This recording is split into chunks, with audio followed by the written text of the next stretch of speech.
Nå det jo slik at jødene har Toraen, de 5 Mosebøkene. Men de har også Haftara, som profettekstene. Og begge disse 2 tingene, de viktige. Men når vi da tenker på at Gud har knyttet så rike løfter, både til folket, til landet og til byen Jerusalem, så må vi stille spørsmålet, hvorfor ser ikke jødene Jesus? Det vel ikke noe land som har hatt så mange misjonærer som Israel. Det vel ikke noen steder det har vært så mange som har prøvd å påvirke dette folket. Og da vet jeg Per Faye Hansen, han hadde dette, du må vinne jødene med tillit. Og det veldig viktig at vi klar over. Hitler, han hadde jo jødisk bakgrunn. Og du vet, Luther, han mente jo selv at utgangspunktet for at jødene ikke ville åpne seg for evangeliet, det var det at de hadde møtt så mye motstand. Men vinn de med det gode. Men også der mislyktes Luther. Og Hitler brukte jo mye av Luther sine teser når det gjaldt å forfølge dette folket. Og det litt av den mørke siden kanskje ved Luther. Men Luther, han så mange ting, og han var også barn av sin tid. Men rettferdiggjørelsen og hvordan han stod rakrygget opp mot katolisismen den gangen, det står det meget respekt av. Men i Romerbrevet det 1. kapittel, så lyder det slik: evangeliet en Guds kraft til frelse for jøde først, og så for greker. Apostlene, de brant jo for å nå folket med evangeliet. Og dette folket, som jeg nevnte i går, det eneste folket som har fått løfte om et land. Det eneste folket som har fått løfte om Messias, både hans fødsel, hans gjerning. Og så vet du, når du leser Romerbrevet 3:1, så står det hva fortrinn har da jøden. Og det her mange opplever at når du kommer inn på jødene har ikke noe fortrinn, som jeg jo så vidt nevnte litt i går, men de har det. Jødene har veldige fortrinn. Og hvilke fortrinn det? Jo, det det som Romerbrevet 9 sier. De har barnekåret, de har fedrene, de har løftene, de har paktene, de har gudstjenesten, og fra dem Kristus kommet etter kjødet. Så jødene, de hadde alt. Det var en rabbiner som sa til meg for et par år siden: vi går og venter på 2 Messiaser, sa han. Først skal den lidende Messias komme. Deretter den herskende. Så kikket jeg på han, så sa jeg til han: den første lidende kommet. Den herskende den samme, og han kommer snart. Og så sier han: jeg skal spørre når Messias kommer, har du vært her før? Og da vet jeg hva han kommer til å svare seg. Hva da? Jeg har vært der, men dere så det ikke, og tok ikke imot meg. For jøde først. Hvorfor ser ikke jødene Jesus? Bibelen veldig tydelig på dette. Og nå skal jeg gå inn og lese ifra Jesaja, det 6. kapittel. Der finner du essensen av hvorfor jødene ikke ser at Jesus deres Messias. Og det dette som har vært noe av deres svøpe. Og vi kunne lese fra Mosebøkene flere steder. Men det jeg leser nå, liksom rett inn som setter fingeren på det ømme punktet, som forteller hvorfor jødene ikke ser at Jesus deres Messias. Jesaja 6, og fra vers 9. Gå av sted og si til dette folket: hør og hør, men forstår ikke. Se og se, men skjønn ikke. Gjør hjertet sløvt i dette folket, gjør ørene tunghørt, klin øynene til, for at de ikke skal se med øynene, høre med ørene, og slik at hjertet ikke skal forstå og omvende seg, så det kan bli lekt. Her er årsaken. Hvorfor dette folket ikke ser at Jesus er deres Messias. Hvorfor det? Øynene er klin til, ørene er tunghørte, og hjertet er sløvt. Med denne bakgrunnen så må vi skjønne hvorfor dette folket ikke har tatt imot og ikke ser at Jesus er deres Messias. Det er en annen side som ikke så mye nevnes, hvorfor jødene ikke ser at Jesus er Messias i dag. I synagogene har de tekstrekker, som i den norske kirke. Jeg tror frikirker også har det, og det er veldig bra. Som forstander så har jeg av og til prekt over dagens tekster. Det er mye interessant. Men når det gjelder tekstrekkene som er i synagogene, når du går igjennom de, så vil du oppdage at de er kjemisk fri for referanse til Jesus som Messias. Det er en annen side hvorfor jødene ikke ser at Jesus er deres Messias. Og det er jo noe av dette vi har, veldig mange av lignelsene som Jesus talte om, som jeg så vidt nevnte i går, med Lukas 15, den hjemmeværende sønnen, som er et veldig sterkt bilde på jødene, som har alt. Og allikevel far sa, alt mitt, kjære sønn, det er ditt. Men han så det ikke. Han var uvitende hva han egentlig hadde. Så må jeg ta det med til 2. Korinterbrev, det 3. kapittel. For der i 2. Korinterbrev, det 3. kapittel, der har vi noe av løsningen. Og der i 2. Korinterbrev, kapittel 3, så sier han slik ifra vers 13. 2. Korinterbrev, det 3. kapittel, vers 13. Vi gjør ikke som Moses, som la dekke over ansiktet, for at Israels barn ikke skulle se slutten på det som svant. Men deres sinn er blitt forherdet, for helt til denne dag blir det samme dekket liggende når de leser den gamle pakt. Og det er viktig at vi ser dette. Men, så sier han, det blir ikke tatt bort. Men så kommer løsningen. Det er bare i Kristus det blir fjernet. Der er løsningen.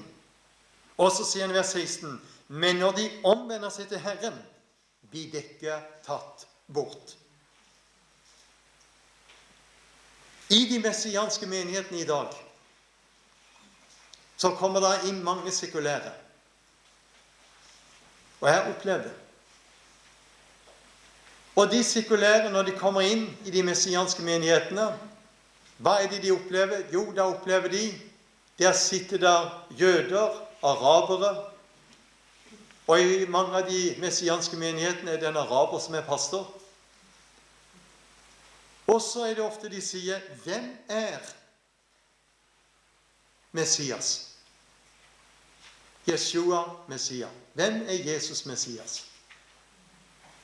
Og vet du hva de messianske gjør da? De slår av og til opp salme 22. Det er jo en veldig sterk Messias-salme, som omhandler Jesu lidelse på korset. Men ofte ber de å lese Jesaja 53. Og når de begynner å lese Jesaja 53, og de kommer til vers 4 og vers 5, han er såret for våre overtredelser, knust for våre misgjerninger, straffen lå på ham for at vi skulle ha fred, og ved hans sår har vi fått legedom. Da stopper de ofte opp, så sier de, hvem er denne mannen? Og vet du hva svar de får? Det er Jeshua Messias, det er Jesus Messias. Da begynner tårene å renne, og så sier de, hvorfor har ingen fortalt oss det før.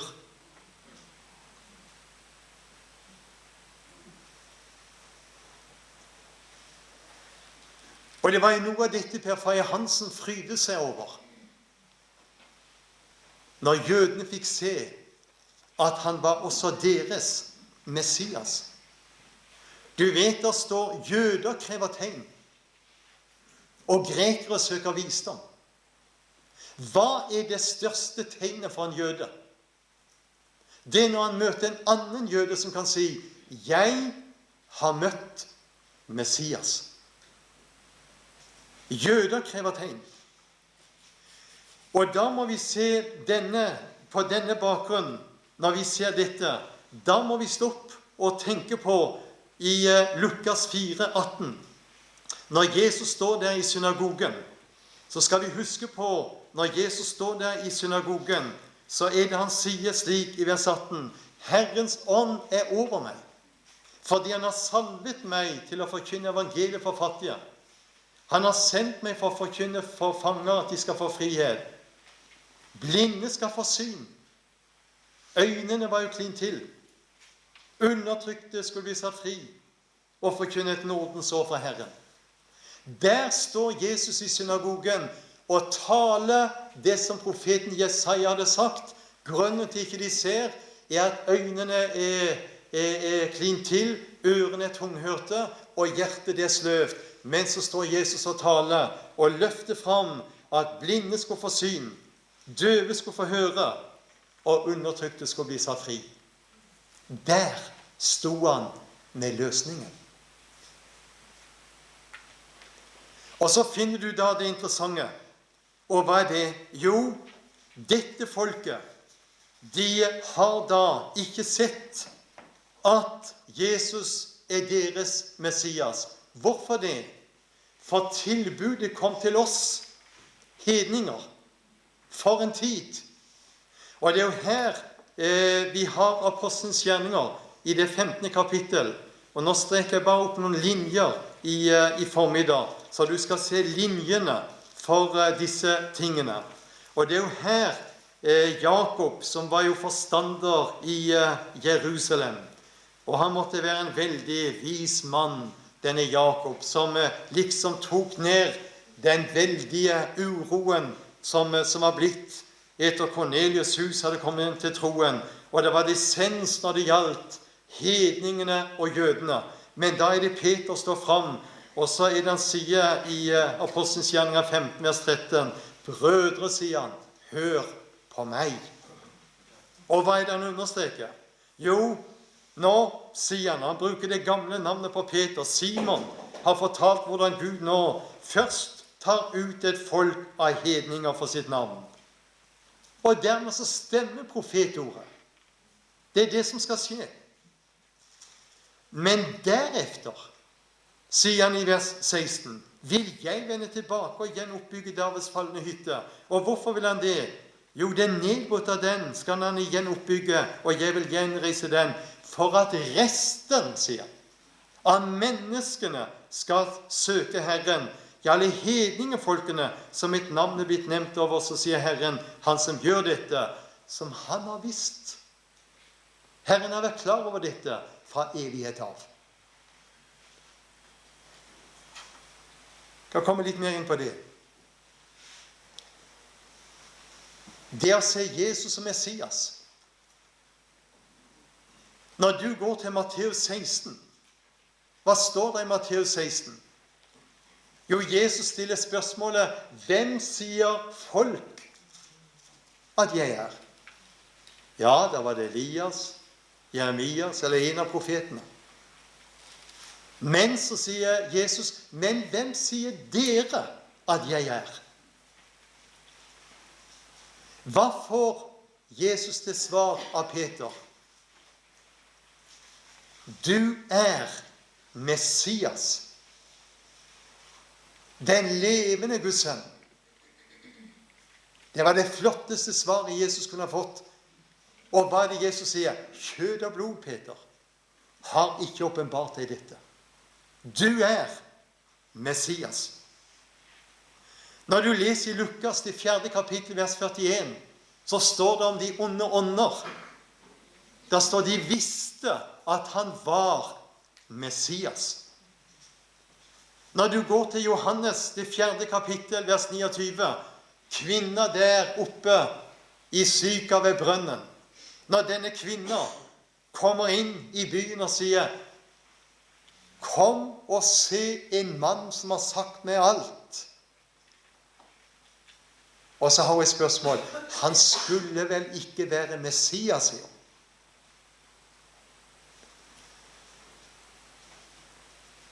Og når du da går til Apostelens gjerninger 2, hva er det Peter sier der? I vers 36. Israels folk skulle vite for visst at Gud har gjort ham både til Herre og til Messias. Og når du går til Apostelens gjerninger 9, i vers 22, for du som noterer, så var Saulus veldig bevisst, og han hadde fått øynene opp for at Jesus er Messias. Og du leser videre der i Apostelens gjerninger 18, hvordan Paulus viste ut ifra skriftene at Jesus er Messias. Når vi da går tilbake til Apostelens gjerninger, det 3. kapittel, så sier han det slik i vers 26, det var til dere Gud først sendte sin tjener, da han oppreiste ham for å velsigne dere, når hver av dere omvender seg fra sine onde gjerninger. Og så tar jeg det med, og da har vi noe av det som ble skisma i Apostelens gjerninger 13, og vers 46. For der har du hva Paulus og Barnabas sier til jødene. Årsaken. Og der sier Paulus og Barnabas i Apostelens gjerninger 13, vers 46. Men både Paulus og Barnabas talte rett ut og sa, det var nødvendig at Guds ord ble talt først til dere, men siden dere avviser det, og ikke akter dere verdig til det evige liv, så vender vi oss nå til hedningene. Der kom vendepunktet.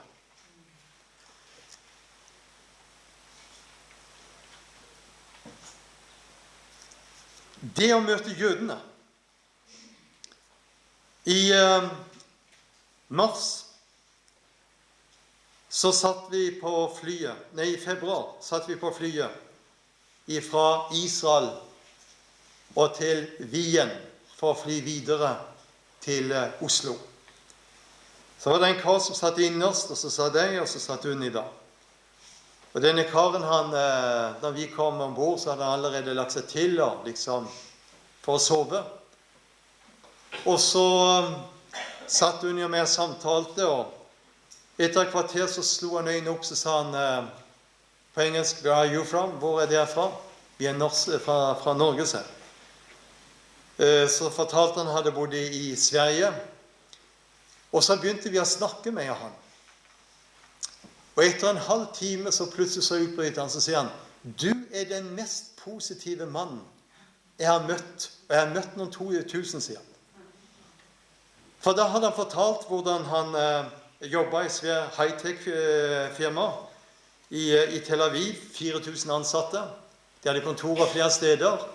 Men for 3 år siden hadde han startet opp sitt eget firma. Han hadde 400 ansatte. Han hadde kontor i Stockholm, han hadde i London, han hadde i Wien, og han hadde forbi Jerusalem, og i Tel Aviv. 400. Og han var en mann da på 36 år. Og så kikker han på meg, så sier han, hvorfor er du så positiv til Israel, sa han. Han var ikke vant til det. Så tenkte jeg for å ta den gode siden fram, og så sier jeg, du vet, jeg er så heldig at du bor jo i Herzliya, men i Tel Aviv er det jo svær gate som er oppkalt etter meg. Den heter Gordon Street. Ja, den kjente han godt. Og så vet du her, ned forbi der på beachen i Tel Aviv, så har jeg en svær område der den er på stranden som heter Gordon's Beach. Ja, der løper jeg mye sånn. Den kjente han nå. Og når du kommer bort til Haifa, så har jeg også et sted der som heter Gordons Akademi. Ja, det er kjent han nå. Og i Jerusalem så har jeg Gordons Calvary, Gordons Golgata. Ja, der hadde han også vært, og han var helt imponert over. Ja, det synes han var bra. Men, sa han, hvorfor er du så positiv til Israel? Så tenkte jeg, nå har jeg en gyllen anledning, for når jeg har fått han så på kroken. Så sier du, skjønner, for noen av 40 år siden, så møtte jeg en jøde. Og denne jøden, han forandret mitt liv totalt. På grunn av denne jøden så fikk jeg del i en rikdom.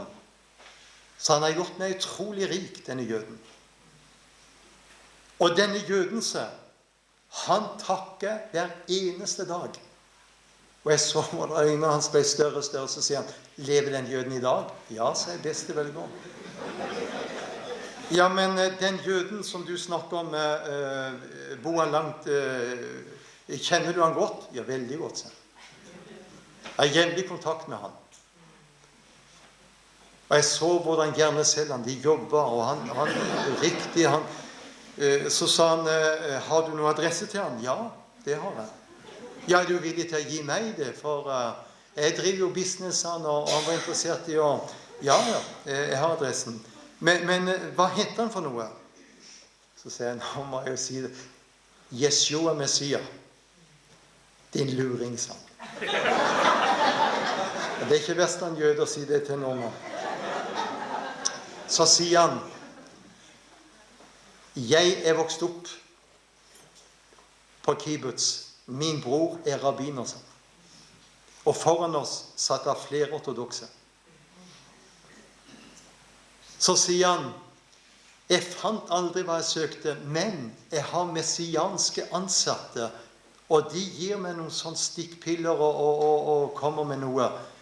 Når du kommer til Israel neste gang, så ring meg. Jeg fikk hans personlige nummer, det ga han ikke ut til hvem som helst. Så når jeg skal ned igjen, så skal jeg kontakte ham. Og denne unge mannen her opplevde en nådd i hjertet hans.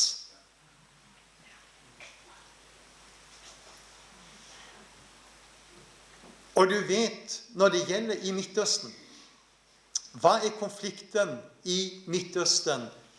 Det er misunnelse. Og så er det noe som heter sjalusi. Men det er to forskjellige ting. Det å misunne, det er å se på noen har, noe du gjerne skulle hatt. Men sjalusi, det går på at når noen har det som egentlig er ditt, som du gjerne ville hatt, så blir du sjalu over at de har noe ikke du har, som egentlig er ditt. Og det var det jeg merket på denne unge, fremadstormende, vellykkede jøden som hadde 2 barn og en flott kone som han viste bilder og var vellykket på alle måter. Men jeg merket vakuumet i hans indre, og gjennom den hilsningen som vi hadde der, og satt og pratet non-stop 2,5 timer mellom Tel Aviv og Wien, så visste her nådde en som lyset fra evangeliet skal åpenbare seg for, og han skal få se hvem Jesus er. Hvis vi da går til Romerbrevet, så understreker Romerbrevet det 11. kapittel 7 viktige ting som er så viktig å sette fokus på og være klar over.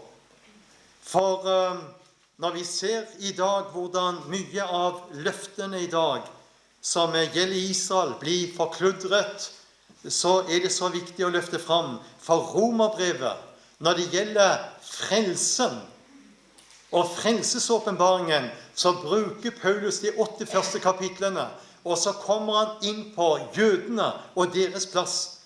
Og derfor pleier vi å si at Romerbrevet 9, det taler om Israel i går. Romerbrevet 10 taler om Israel i dag. Og Romerbrevet 11, det taler om Israel i morgen. Og så sier han, har da Gud forkastet sitt folk langt derifra? Og så understreker han i vers 11, har de snublet for at de skulle falle langt derifra. Men, sier han, hvis deres fall er blitt til en rikdom for verden, og det ser vi, hvilket velsignelse det er blitt for oss hedninger på grunn av deres forkastelse og fall, så sier han, og er deres fåtallighet blitt til en rikdom for hedningene, hvor meget mer deres fylde, den dagen de tar imot. Når vi ser hva dette folket har vært og velsignet oss, med Guds ord, med Jesus verdens frelser, med alle de rike løftene, og når vi da tenker på at dette folket, hva det har bringt av velsignelse utover hele verden, så når det gjelder vår kultur, når det gjelder vår etikk og moral, når det gjelder alt det vi er avhengig av i dag, så er det jødene vi står i takknemlighetsgjeld til. Det sto en kar foran meg, og så var han så galen på jødene. Og så jeg akkurat hvilken telefon han hadde. Han hadde Motorola. Så sa jeg, hva er det du har i hånda? Ja, det er en mobil. Og der står da Motorola, sa han. Ja, og den er laget i Israel, sa jeg. Hva, sa han? Så sa jeg, hiv den på sjøen. Har du sagt så mye stygt om jødene, og så har du en Motorola. Og så var han rørlegger, denne karen. Og det han ikke visste, det var det at hele rørsystemet som han drev og la inn, trodde han kom fra Finland. Men jeg måtte si til han, alt det du bruker som rørlegger av rør, det er laget i Israel. Nei, der står Finland, sa han. Ja, men spør de i Finland, så vil du merke, det er bare sånn for å få solgt det, mellomleddet, men det er laget i Israel.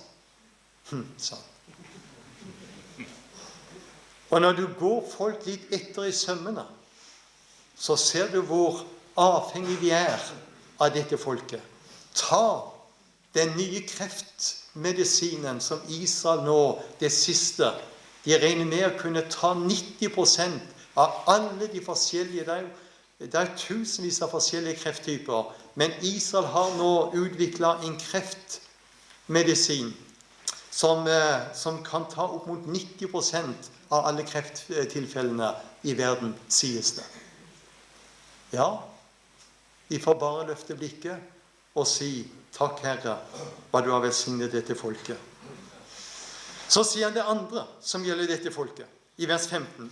Er verden blitt forlikt med Gud ved deres forkastelse? Hva annet vil da deres antagelse bli en liv av døde? Og det er jo det du ser i dag, så kan det se veldig håpløst ut, men det skal bli liv av døde. Og så understreker han i vers 23 at de er blitt avbrutt, men, sier han i den siste linja i vers 23, Gud er mektig til å pode dem inn igjen.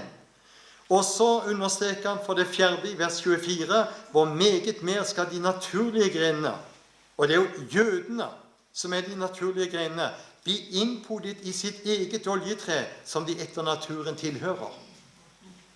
Er det ikke flott? Så vi må løfte fram løftene for å sette det i perspektiv. Og så sier han da videre her, og da kommer han med en advarsel til vi som sitter her, i vers 25.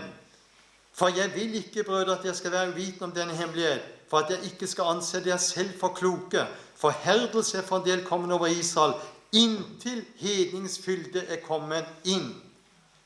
Og det er viktig å være klar over.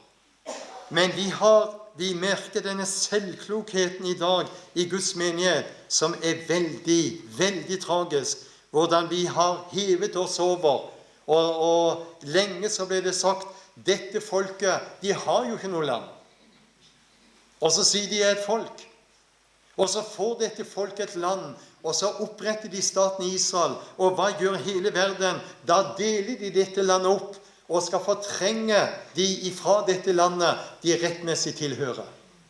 Men dette er djevelens taktikk. Men så sier han videre, fra det 5. i vers 26, slik skal hele Israels blir frelst, som det står skrevet. Fra Sion skal befrieren komme. Han skal rydde bort ugudelighet fra Jakob.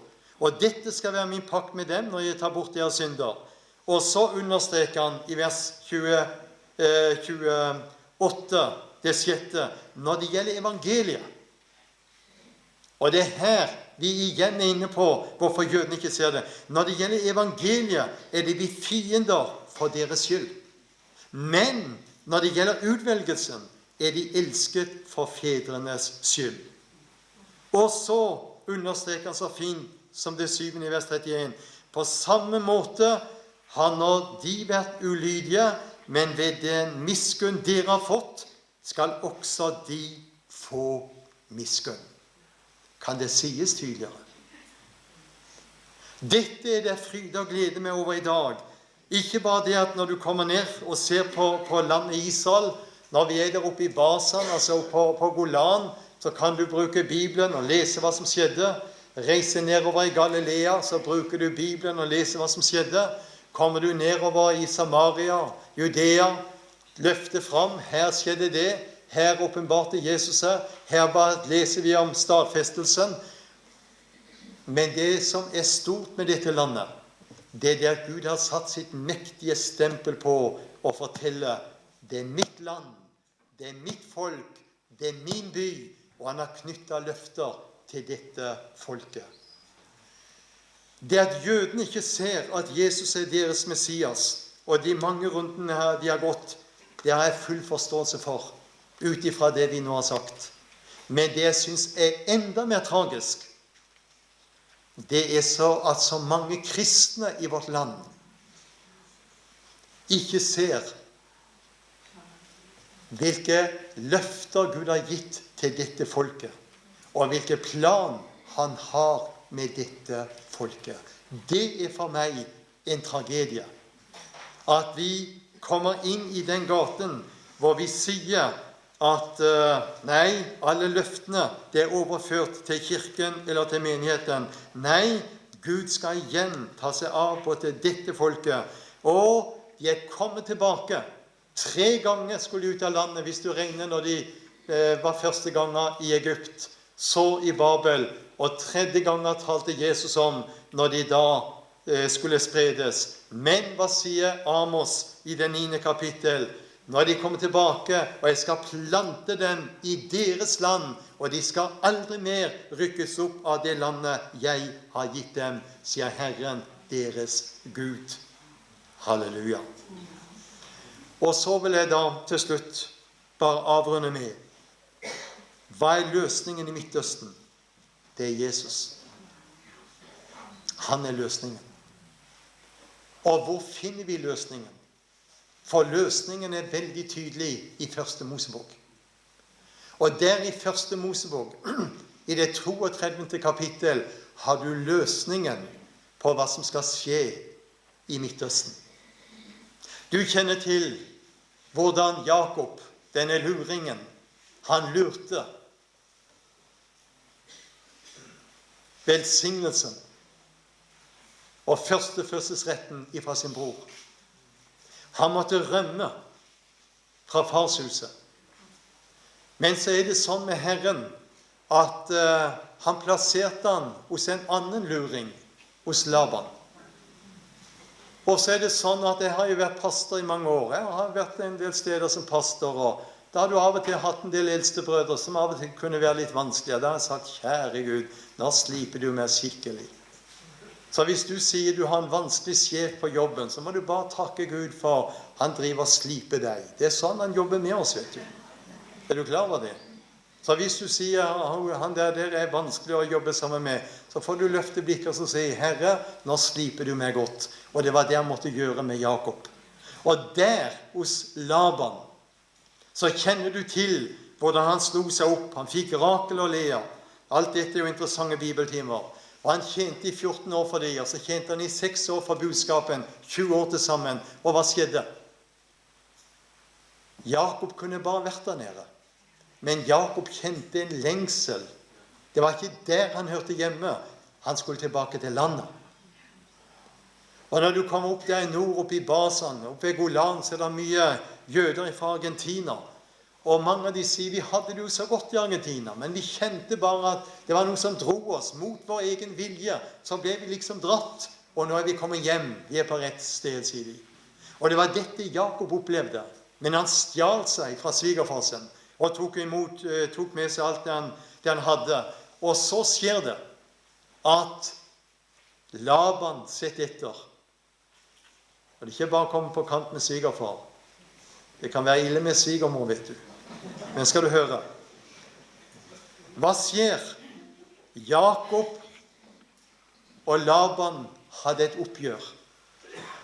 Og så skjer det at de laget en steinrøys. Og det er en interessant bibeltime, for denne steinrøysa er et bilde på Golgata. For Laban skulle ikke dra til Jakob med ondt i sinne. Da skulle han legge det der ved steinrøysa. Jakob skulle ikke dra til svigerfar med ondt i sinne. Da måtte han stoppe der ved steinrøysa. Overviktig det å legge ting ned ved Golgata. Og så finner du det fine. Når Jakob da har tatt farvel, så kommer de der ved Jordandalen, ved Jaboks vadested. Og da er det at Jakob sender budskapen av barna, kvinnene og tjenerne over, og så blir han igjen alene. Den kvelden kommer Gud, og så strider han med Jakob. Og de kjemper hele natten. Når morgenen gryr, så roper Jakob ut, «Jeg slipper deg ikke», roper han, «før du velsigner meg». Hva er det Gud gjør da? Da tar Gud fatt i hofteskålen på Jakob, og så vipper han den ut av ledd.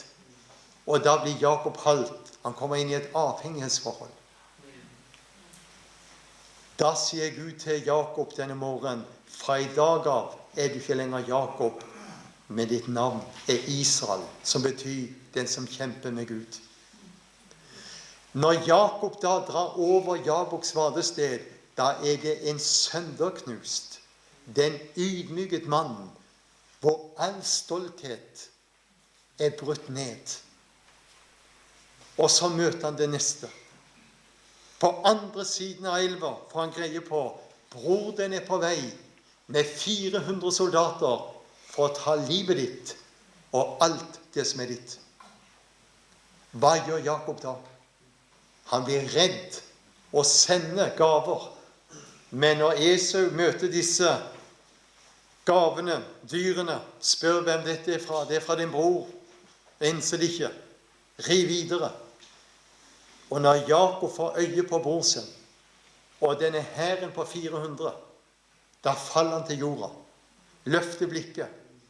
7 ganger kaster Jakob seg ned. Den 7. gangen, når Jakob løfter blikket, da står Esau rett nær han, og han kikker rett inn i Jesus sitt ansikt. Hva sier Jakob da? Når jeg så ditt ansikt, bror, da var det som jeg så en engles ansikt. Hva skjer med Esau? Som har vært full av bitterhet mot bror sin. Som den arabiske verden er i dag. Jesus står med 400 krigsfolk, klar til å ta Jakobs liv og alt han eier. Hva skjer? Jesus springer bort, tar tak i bror sin, drar han inn til seg.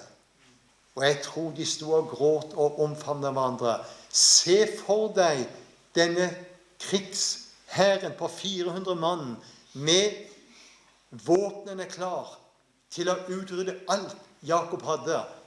Og der står lederen deres og omfavner broren de skulle ta livet av. De skjønner ingenting.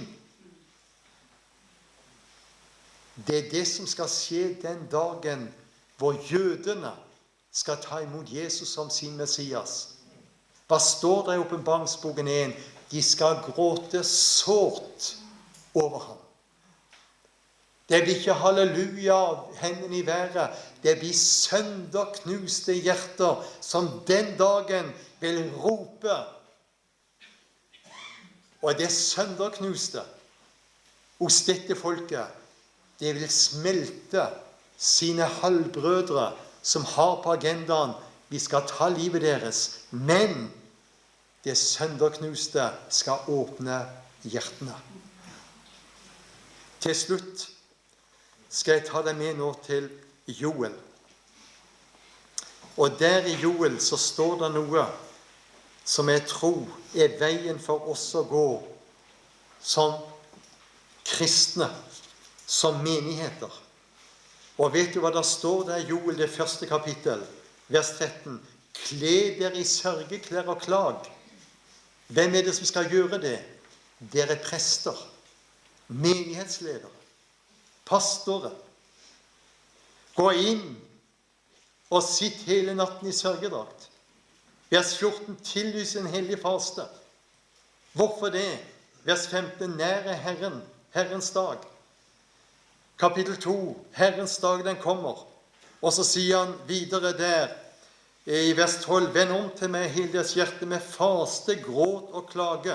Og så sier han vers 13, sønderriv hjertet, ikke klærne. For du vet, de drev jo og rev klærne når de skulle vise de sørger. Vend om til Herren deres Gud, for han er nådig og barmhjertig, langmodig og rik på miskunn. Og han angrer det onde, står det der i vers 13. Og så sier han i vers 17, og når jeg leser det, så kjenner jeg noe av nidkjærheten som vi trenger som Guds folk i dag. Mellom forhallen og alteret skal prestene, Herrens tjenere, hvordan skal vi stå? De skal stå gråtende og si, Herre, spar ditt folk. Overgi ikke din arv til vanære, så hedningen får herske over den. Hvorfor skal de si blant folkene, hvor er deres Gud? Da blir Herren nidkjær for sitt land, og han sparer sitt folk. Vet du hva? Dette trenger vi som Guds menighet. Ydmyk oss og rop i denne tid om nåde for vår nasjon. Herre, vi ber. Hjelp oss at vi skjønner den tiden vi er inne i. Vi takker deg, Herre, for ditt ord som er levende. For de linjer vi har fått lov til å streke opp når det gjelder din plan og din vilje. For vi vet at dine tanker, det er ikke ulykke med ditt folk, men det er framtid og håp. Og vi takker deg for dette lyser. Og nå ber vi, Herre, at vi som er samlet her i formiddag, at du må legge nøden, en hellig nød ned over oss, når det gjelder vår åndelige situasjon her i landet. Du ser, Jesus, vi trenger et væromslag over Norge. Vi trenger på ny en besøkelsestid fra himmelen. Og vi vet, Herre, at vekkelsens nøkkelord er hverken seier eller halleluja, men det er sønderknuste hjerter som du får røre ved. Og jeg ber i formiddag, se til oss alle, men begynn med meg.